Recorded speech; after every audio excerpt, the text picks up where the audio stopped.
Good morning दोस्तों। सुबह की गर्मा गर्म चाय के साथ मैं हूं आपका दोस्त ऋतुराज। नया दिन है, नई सुबह है, तो नई जानकारियां भी होनी चाहिए। करंट अफेयर्स के साथ, डेली का करंट अफेयर्स के साथ मैं आपके लिए लेकर आया हूं क्विज।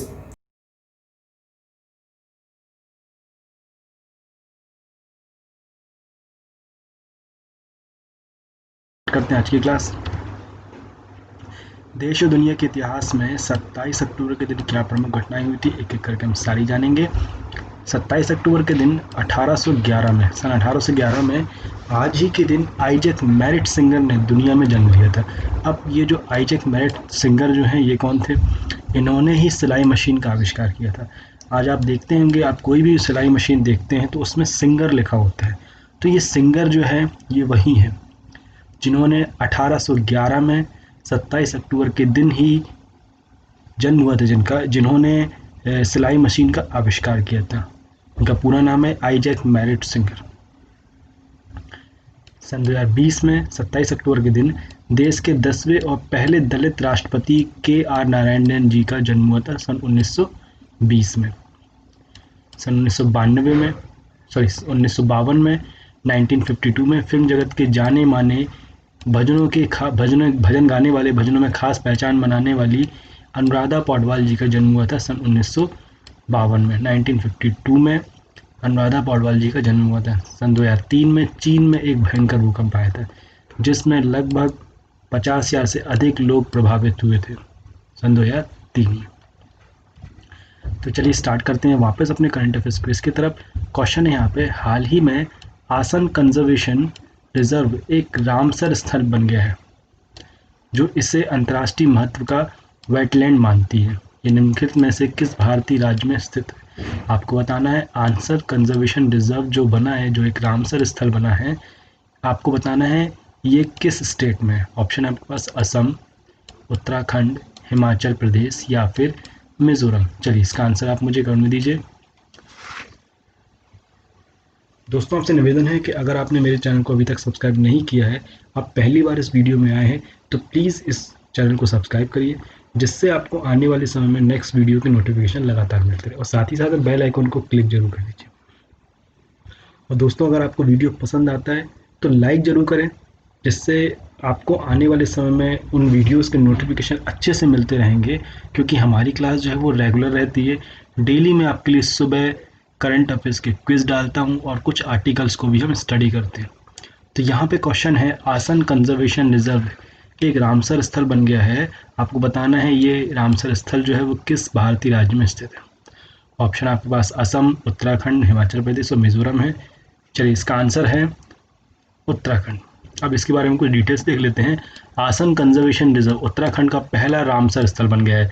इसमें यह एक अंतर्राष्ट्रीय महत्व का वेटलैंड बन गया है। रिजर्व यमुना नदी के तट पर स्थित है और ruddy shelduck, red crested pochard जैसे कई दुर्लभ और लुप्त प्रजातियों का घर भी है। हाल ही में भारत तिब्बत सीमा पुलिस ने डैश अपने पैगोंग बेस से साइकिल अभियान शुरू किया। चलिए इसका आंसर आप मुझे दीजिए, क्या रहने वाला है? भारत तिब्बत सीमा पुलिस बल ने किस जगह से अपने पैगोंग बेस साइकिलिंग अभियान की शुरुआत की? ऑप्शन है आपको लद्दाख, हिमाचल प्रदेश, उत्तराखंड या फिर सिक्किम। भारत तिब्बत सीमा पुलिस बल ने किस जगह पर अपने पैगोंग बेस से साइकिल अभियान शुरू किया है? दोस्तों अगर आपसे इन क्वेश्चंस के आंसर आते हैं तो प्लीज़ आंसर जरूर करिए। आप चाहें तो सिर्फ ऑप्शन नंबर भी लिख सकते हैं, वो भी चलेगा। चलिए इसका आंसर है सिक्किम। 11वीं बटालियन भारत तिब्बत सीमा पुलिस बल ने सिक्किम में अपने पैगोंग बेस से राज्य के सीमावर्ती गांवों तक साइकिल अभियान शुरू किया है। चलिए बहुत अच्छा क्वेश्चन है, किस बैंक ने हाल ही में व्हाट्सएप पर अपनी बैंकिंग सुविधाएं या सेवाएं शुरू की हैं? किस बैंक ने व्हाट्सएप पर अपनी बैंकिंग सेवाएं शुरू की है? ऑप्शन है आपका state bank of India, IDBI, HDFC bank या फिर PNB बैंक। चलिए इसका आंसर आप मुझे कर दीजिए। किस बैंक ने हाल ही में व्हाट्सएप पर अपनी बैंकिंग सुविधाएं या बैंकिंग सेवाएं जो हैं वो शुरू की है?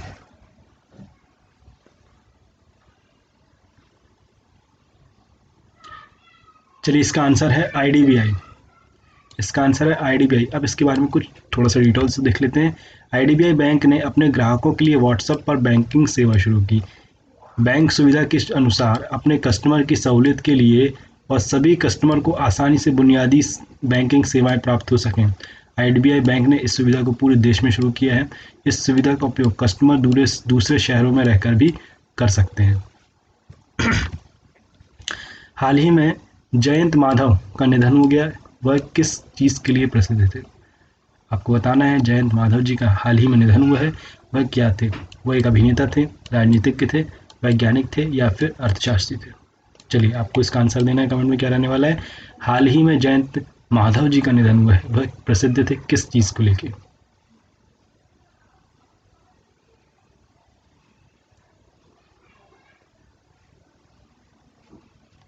चलिए, इसका आंसर है अर्थशास्त्री।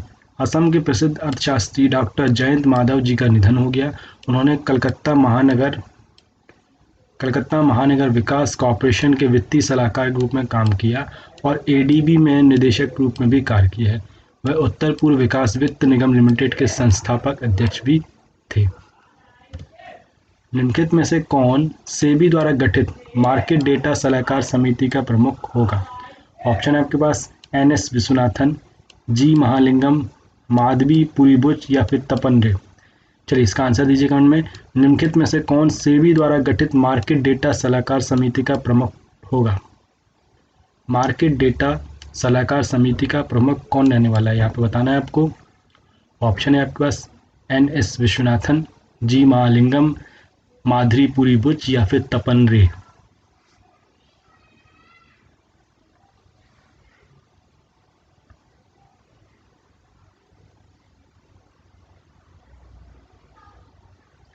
चलिए, इसका आंसर दीजिए कमेंट में क्या रहेगा। चलिए, इसका आंसर है माधुरी पुरी बुच। अब इसके बारे में कुछ डिटेल्स और देख लेते हैं क्या है। समिति की अध्यक्षता माधुरी पुरी बुच संपूर्ण समय संसद सेबी के पास है और इसमें स्टॉक एक्सचेंज और डिपॉजिटरी के सीईओ, विभिन्न हितधारकों के प्रतिनिधि और सेबी के वरिष्ठ अधिकारी भी हैं। तो यहाँ पर सेबी द्वारा गठित मार्केट डेटा सलाहकार समिति के प्रमुख किसको बना दिया गया है? माधुरी पुरी बुच को। ये किस चीज़ में इनका रहेगा? स्टॉक एक्सचेंज और डिपॉजिटरी के सीईओ, हितग्राहकों के प्रतिनिधि एवं सेबी के वरिष्ठ अधिकारी सदस्य भी रहेंगे। चलिए, निम्नलिखित में से कौन सा राज्य भारतीय पर्यटन सांख्यिकी ITS 2020 के अनुसार 2019 में राज्य में आने वाले सबसे अधिक घरेलू पर्यटकों को आकर्षित करने के लिए शीर्ष स्थान के रूप में उभरा है? ऑप्शन है आपके पास उत्तर प्रदेश, तमिलनाडु, आंध्र प्रदेश या फिर महाराष्ट्र। निम्नलिखित में से कौन सा राज्य भारतीय पर्यटन सांख्यिकी ITS 2020 के अनुसार 2019 में राज्य में आने वाले सबसे अधिक घरेलू पर्यटकों को आकर्षित करने के लिए शीर्ष स्थान पर उभरा है? चलिए, इसका आंसर आप मुझे दीजिए। ऐसा कौन सा राज्य है जो घरेलू पर्यटकों को सबसे ज़्यादा आकर्षित करता है? इसका स्थान जो है वो शीर्ष पर है, इसी वजह से आपको बताना है वो स्टेट कौन सा है। दोस्तों, आपसे निवेदन है कि अगर आपको वीडियो पसंद आता है तो प्लीज़ लाइक करें और कमेंट करके बताएं आंसर। और इसके अलावा अगर आपको कुछ और उम्मीदें हैं कि आप चाहते हैं कि कुछ इसमें चेंज किया जाए, जैसे कि मैं आपको स्टार्टिंग में डे का जो भी डे हमारा रहता है, जैसे क्या 27 अक्टूबर है, तो इस दिन क्या प्रमुख घटनाएं होती है ये मैं बताता हूँ। अगर आप चाहते हैं कि कुछ और इसमें कुछ एडिशनल चेंज करना चाहते हैं तो आप मुझे बताइए, मैं वह भी लेके आऊँगा, जिससे क्या होगा हमारे वीडियो का थोड़ा सा क्वालिटी और इम्प्रूव हो सकती है, अगर आपको कुछ लगता है इसमें कुछ चेंजेस करने लायक। तो यहाँ पे इसका आंसर रहने वाला है उत्तर प्रदेश। पर्यटन मंत्रालय द्वारा जारी भारतीय पर्यटन सांख्यिकी ITS 2020 के अनुसार 2019 में राज्य में आने वाले सबसे अधिक घरेलू पर्यटकों को आकर्षित करने के लिए उत्तर प्रदेश शीर्ष स्थान पर रहा है। इंटरनेशनल स्टंटरिंग अवेयरनेस डे किस दिन मनाया जाता है? ऑप्शन है आपके पास 18 अक्टूबर, 20 अक्टूबर, 19 अक्टूबर या फिर 22 अक्टूबर। इंटरनेशनल स्टंटरिंग अवेयरनेस डे निम्न में से किस दिन मनाया जाता है? ऑप्शन है आपके पास, आप इसका जवाब दीजिए क्या रहने वाला है।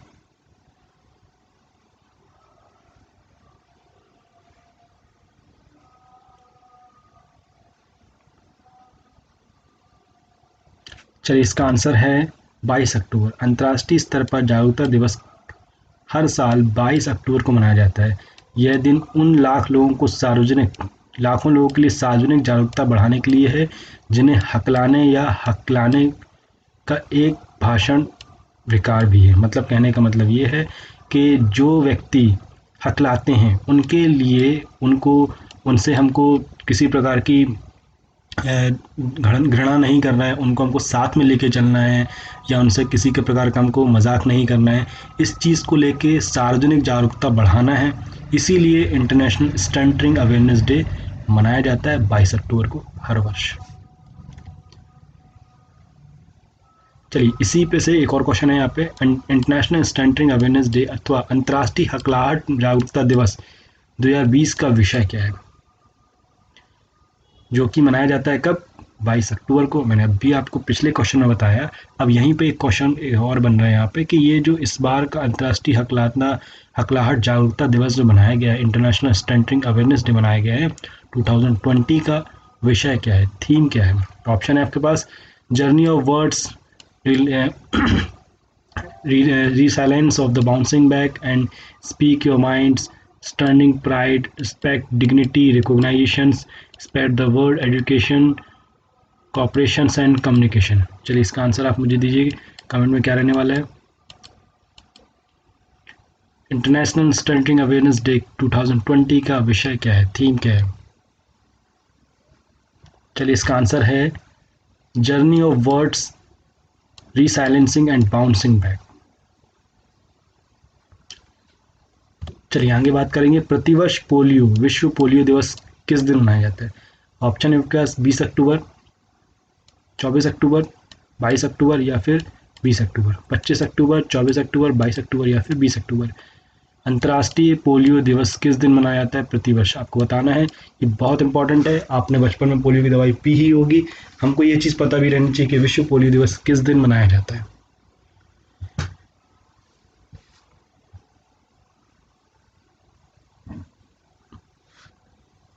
चलिए इसका आंसर है 24 अक्टूबर को। दुनिया भर में 24 अक्टूबर को 2020 को इस बार पोलियो दिवस मनाया गया है और यह दिवस जो है हर वर्ष प्रतिवर्षानुसार 24 अक्टूबर को मनाया जाता है। पोलियो ड्रॉप 2020 के बारे में जागरूकता बढ़ाने के लिए इस दिवस को मनाया जाता है। विश्व पोलियो दिवस हर साल 24 अक्टूबर को जोनास साल्क के जन्मदिन के उपलक्ष्य में मनाया जाता है, जो अमेरिकी वायरोलॉजिस्ट थे। उन्होंने दुनिया का पहला सुरक्षित और प्रभावी पोलियो वैक्सीन बनाने में मदद की थी। किस देश को हाल ही में अंतर्राष्ट्रीय श्रम संगठन ILO इंटरनेशनल लेबर ऑर्गेनाइजेशन की अध्यक्षता मिली है। चलिए आपको बताना है किस देश को हाल ही में अंतर्राष्ट्रीय श्रम संगठन इंटरनेशनल लेबर ऑर्गेनाइजेशन की अध्यक्षता मिली है। ऑप्शन है आपके पास, चीन, भारत, अफगानिस्तान या फिर जापान। चलिए इसका आंसर कमेंट में दीजिए क्या रहने वाला है, किस देश को अंतर्राष्ट्रीय श्रम संगठन ILO की अध्यक्षता मिली है।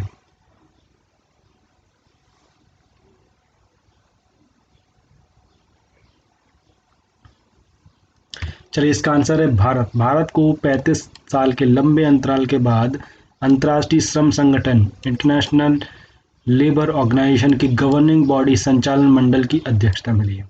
केंद्रीय श्रम मंत्रालय के सचिव अपूर्व चंद्र को संचालक मंडल का चेयरमैन चुना गया है। वो अगले महीने नवंबर में संचालक मंडल की बैठक में अध्यक्षता करेंगे। चलिए बात कर लेते हैं पोलियो। हमने अभी देखा पोलियो की बीमारी के बारे में पढ़ा हमने। यहाँ पे 24 अक्टूबर को विश्व पोलियो दिवस मनाया जाता है। अब इसके बारे में कुछ चीज़ें जान लेते हैं जो कि बहुत इंपॉर्टेंट है। पोलियो बीमारी के बारे में क्या होता है, ये सारी चीज़ देखेंगे।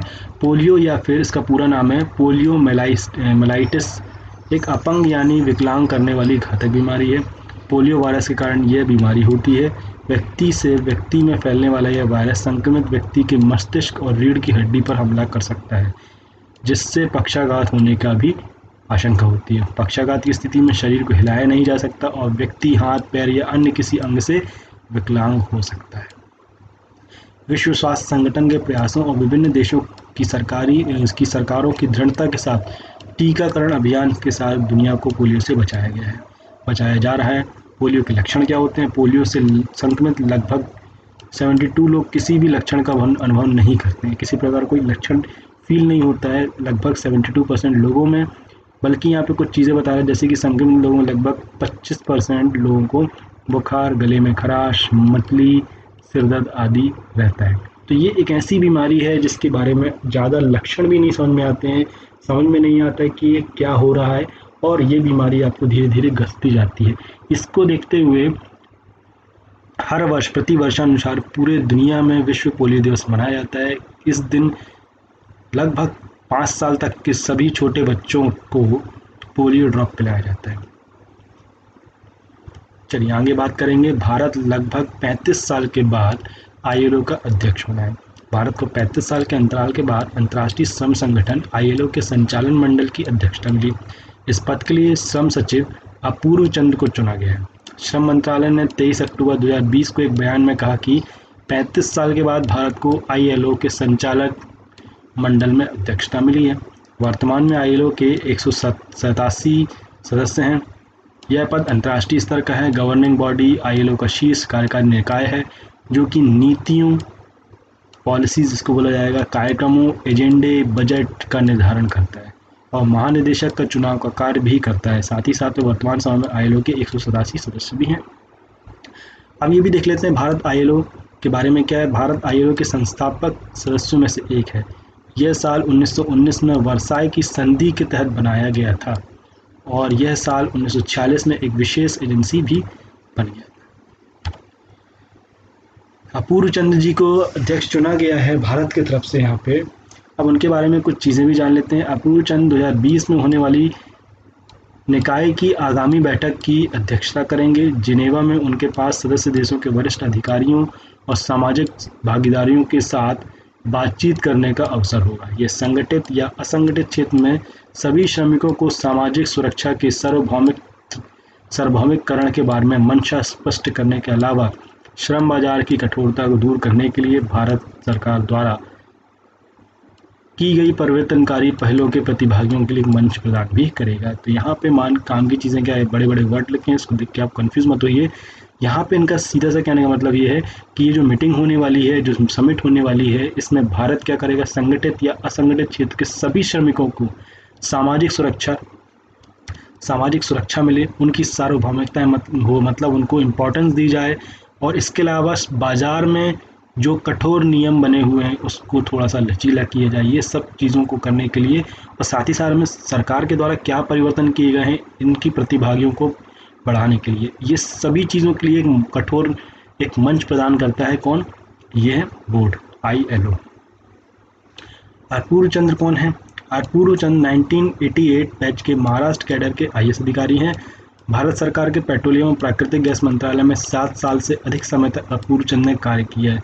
चंद्रा ने महाराष्ट्र सरकार में प्रधान सचिव उद्योग के रूप में 2013 से लेकर 2017 के बीच में 4 वर्षों तक भी काम किया है।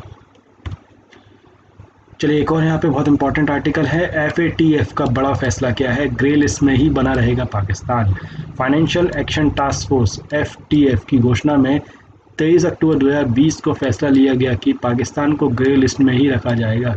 इसकी घोषणा एफटीएफ के अध्यक्ष मार्कस प्लियर ने की।